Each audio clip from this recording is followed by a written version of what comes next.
గత 6 నెలల కాలంగా మంత్రుల తీరుపై సీఎం చంద్రబాబు ఆగ్రహంతో ఉన్నారంట. మంత్రుల పనితీరుపై అసంతృప్తి, అసహనం వ్యక్తం చేస్తున్నారంట.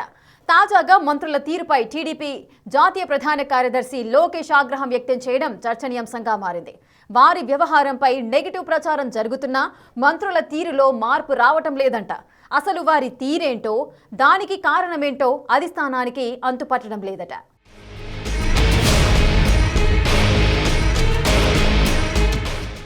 ఏపీ కేబినెట్ మీటింగ్ జరిగే సమయాల్లో మంత్రుల పనితీరుపై సీఎం చంద్రబాబు తరచూ అసంతృప్తి వ్యక్తం చేస్తున్నారు.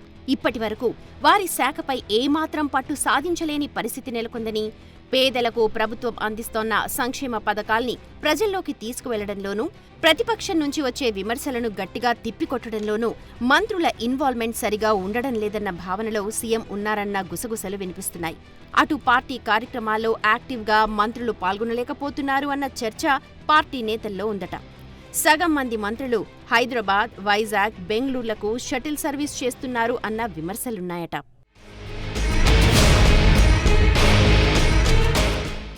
గత 6 నెలల కాలంలో వైసీపీ అధ్యక్షుడు జగన్ రాష్ట్రంలో అక్కడక్కడా పర్యటనలు చేస్తూ ప్రభుత్వంపై, సంబంధిత శాఖల మంత్రులపై ఆరోపణలు చేస్తున్నారు.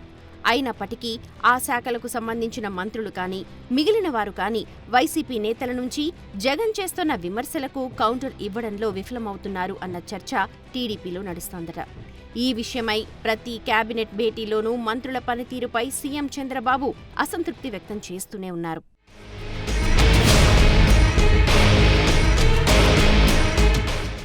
వైసీపీ అధ్యక్షుడు జగన్ తప్పుడు ప్రచారం చేస్తూ ప్రజలను అయోమయానికి గురిచేస్తున్నారని, వాస్తవాలు ప్రజలకు చెప్పటంలో మంత్రులు వైఫల్యం చెందుతున్నారని చంద్రబాబు అసంతృప్తి వ్యక్తం చేస్తూనే ఉన్నారు. చంద్రబాబు ఎన్నిసార్లు అసంతృప్తి వ్యక్తం చేసినా నేతల తీరులో మాత్రం మార్పు రావడం లేదట. తాజాగా మంత్రులపై లోకేష్ సైతం ఆగ్రహం వ్యక్తం చేసినట్లు సమాచారం. జోగి రమేష్ అరెస్ట్ను బీసీలపై దాడి అన్నట్లుగా వైసీపీ ప్రొజెక్ట్ చేస్తే పార్టీ నుంచి కానీ, మంత్రుల నుంచి కానీ గట్టి కౌంటర్ ఎందుకు ఇవ్వలేకపోయారని అడిగినట్లు టాక్.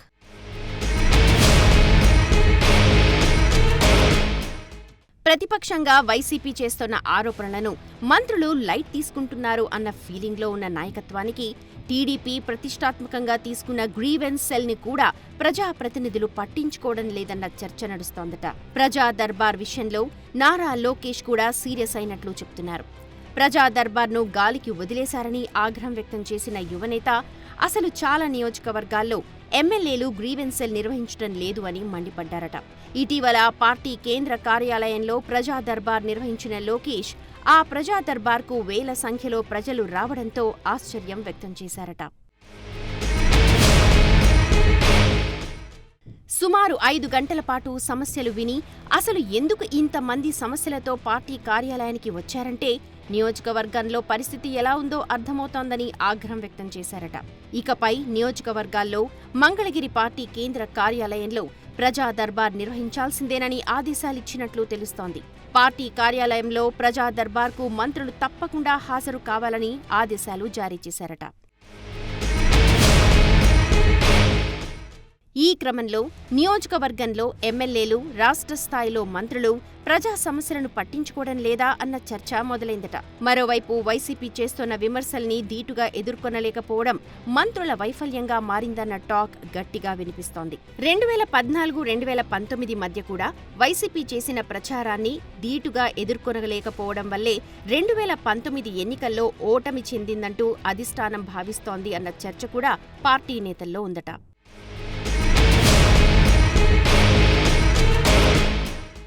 గతంలో జరిగిన తప్పిదాన్ని మరోసారి జరగకుండా చూసుకోవాలని అధిష్టానం భావిస్తోంది. విశాఖపట్నం సమిట్ అయిపోయిన తరువాత జిల్లాల వారీగా మంత్రులు, ఎమ్మెల్యేలతో లోకేష్ సమావేశం కావాలని నిర్ణయం తీసుకున్నారట.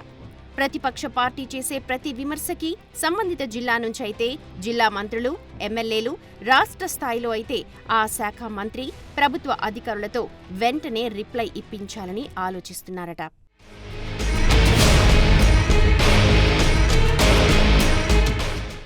పార్టీ, ప్రభుత్వం రెండూ కలిసి పనిచేసే విధంగా అధిష్టానం కసరత్తు చేస్తోందట. త్వరలోనే ఫ్యాక్ట్ చెక్ పేరుతో టీడీపీ కమిటీ వేయాలని చెప్పి నిర్ణయం తీసుకున్నట్లు నేతలు చెప్తున్నారట. ప్రతి నియోజకవర్గంలో జరుగుతోన్న పరిణామాలు, ప్రతిపక్ష పార్టీలు చేస్తోన్న విమర్శలు, దానికి కౌంటర్గా ఏ రకంగా ముందుకు వెళ్లాలి అనే దానిపై కమిటీ వేసే ఆలోచనలో టీడీపీ ఉందట. టీడీపీ అధిష్టానం కార్యాచరణ ఎంతవరకు వర్కౌట్ అవుతుందో చూడాలి.